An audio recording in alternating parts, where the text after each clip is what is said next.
Here's more wrestling news for August 13th, 2021.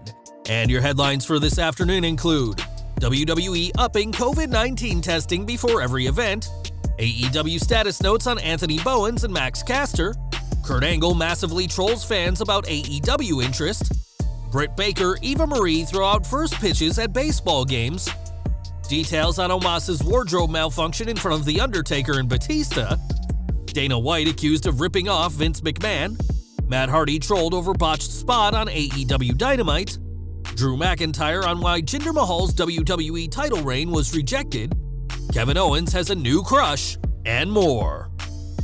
We're starting off with WWE, and it's no secret that the company is preparing for the possibility that they will have to do shows without fans again as cases continue to rise across the United States. As of this time, every event on WWE's current schedule, including SummerSlam, is going ahead as planned, but WWE isn't taking any chances when it comes to their employees. Ringside News reports that all talent and staff will now be tested before every single show, with a member of the backstage staff saying that there are no exceptions to this latest rule. In a company-wide text, WWE's head of talent relations John Laurinaitis said, "Effective immediately and until further notice, COVID testing will resume at every TV and event. More details to come soon." WWE only recently returned to touring, but are aware of cases rising in the US, and they're taking every precaution to make sure a return to the Thunderdome doesn't happen. AEW news now as Max Caster got in serious trouble for his recent rap, and there's now been an update on The Acclaimed.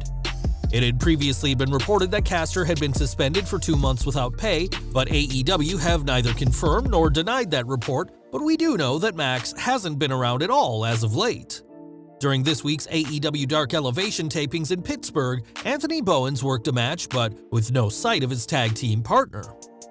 Bowens wrestled Pac at the tapings, which will air Monday night on YouTube, and he also had a brand new theme, hinting that The Acclaimed was over. In their last match to date, The Acclaimed faced Hunter Knott and Rosario Grillo, but the match was pulled from AEW Dark just hours after being announced on social media. The Acclaimed has also been removed from AEW's official tag team rankings despite being ranked number 3 last week, and it now appears that Bowens will have to rebuild his career as a singles star. As for Caster, he has removed all references to AEW and The Acclaimed from his Twitter account and has been noticeably quiet on his account, which he's usually very active on. Interestingly, Caster has been liking several official tweets from WWE, as it looks like he expects his time with AEW to end soon enough. Back to WWE, and it's been over a year since Becky Lynch last competed, and her return is expected very soon. Since giving birth to baby Rue last December, Lynch has been rumored to return for months, and now the WWE has a new trademark for the Raw Women's Champion. According to recent filings, WWE filed a trademark for The Man on August 9th, mere days after Ric Flair left the company.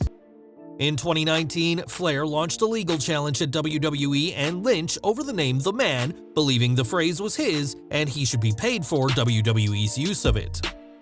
Lynch isn't the only The Man Flair went after, as he also went after Taylor Swift on Twitter for her song The Man, but now Lynch will be able to use that term on WWE TV freely whenever she returns to the ring.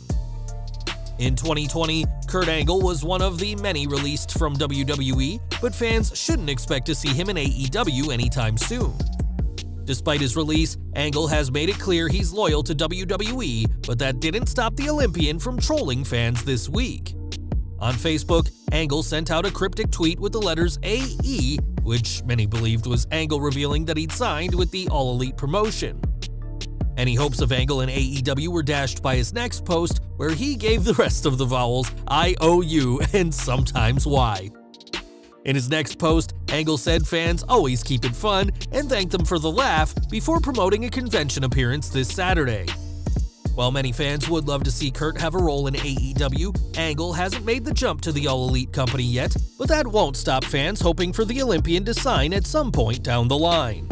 We've got some baseball news next, as the honorary first pitch of the game is traditionally given to important people, and this week, 2 hometown stars got to throw first. For the Pittsburgh Pirates in a game against the St. Louis Cardinals, AEW Women's World Champion Britt Baker threw the first pitch, whilst Raw's Eva Marie threw at the San Francisco Giants game on Tuesday against the Arizona Diamondbacks. Baker will defend her title against Red Velvet during this Friday's premiere of Rampage, whilst Eva and Doudrop are expected to have some SummerSlam angle with Alexa Bliss, but both traded in the ring for the Diamond this week. Back to the ring, and in very little time, Omos has established himself on Raw, serving as the imposing heavy and tag team partner to AJ Styles. Omos' rise to the top hasn't been easy, however, and before he made it to TV, he suffered an embarrassing moment at the Performance Center in front of some very important people. Speaking to Barstool Wrestling's Brandon Walker, Omos discussed a Performance Center match before WrestleMania 35, where he had to step over the top rope in front of The Undertaker, Batista, and Triple H. He said, "I did it one time and they're like, you gotta do it again." I'm like, brother, my pants are gonna rip. The fourth time I tried to go, it ripped, literally. And I'm just like, what am I gonna do? I can't go home. I don't have another pair of pants. Let's get on with the show. So the whole time during the show, I'm standing ringside and my whole backside is just exposed. They have Taker, Batista, Hunter dying laughing. Omos' skinny jeans weren't enough to survive the Performance Center, but thankfully he was wearing underwear underneath his ruined clothes, and the big man has avoided a similar incident since joining Raw. From the ring to the octagon, as Dana White has made UFC the global phenomenon it is today, growing exponentially from its humble beginnings a few decades ago. Recently, White spoke about the upcoming UFC Heavyweight Championship fight between Cyril Gane and Francis Ngannou, saying that Vince McMahon couldn't have written a better script for the two former sparring partners. This line wasn't lost on fans or those in the industry, as during the Weighing In podcast, veteran MMA referee Big John McCarthy put White on blast, saying, "Dana needs to bow down to Vince McMahon because he stole everything from Vince. He stole his persona, he stole exactly how he runs his company, all of that."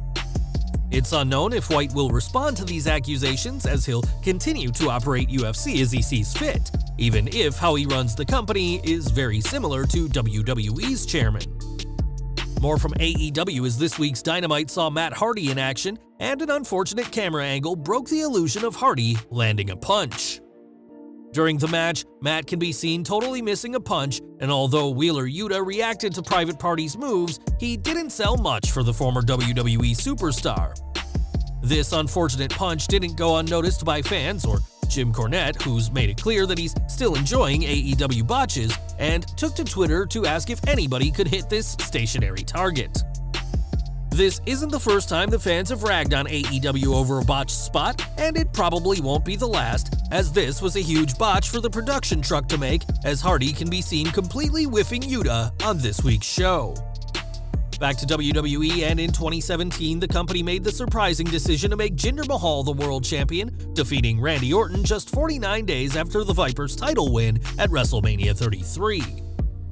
Mahal's 170-day reign would end that November, and despite the fans' desire for WWE to push new stars in the world title picture, his reign didn't resonate with audiences the same way as Drew McIntyre's did last year. Speaking to Give Me Sport, McIntyre discussed his 3MB bandmate and his title reign, saying it came out of nowhere and that there was no big build to Mahal's win, which may explain why fans were sour on it. McIntyre's own reign came after years of claims that he was the chosen one, an impressive return to WWE in 2017, and winning the Men's Royal Rumble match earlier that year. The Scottish superstar did have praise for Mahal's reign, saying that he did a great job with the opportunity and always worked to the best of his abilities. Now neither man holds gold, and they're expected to have a match at SummerSlam next Saturday, which fans can expect to be confirmed on next week's go-home edition of Monday Night Raw. And we're ending with Stephen Amell, who will be the star of Heels, a role that means he'll be taking a lot of bumps. Amell is no stranger to physicality, as he played DC Comics superhero Green Arrow for 8 seasons and has had a handful of wrestling matches, famously appearing at SummerSlam 2015. Speaking to Wrestling Inc., Amell confessed to have watched a ton of WWE content to prepare for his role on Heels and had some very special praise for one particular superstar. "My man crush on Kevin Owens is alive and well. I love the way that guy works and the way he works a crowd. In wrestling, Amell has had 2 professional matches and has a 1-1 record, and we'll have to see how he does in heels and whether more matches are in the actor's future. Well guys, that's our news for today. Please share your comments below. Also hit the like button, subscribe to our channel, and hit the bell icon to receive all notifications. And as always, thanks for watching.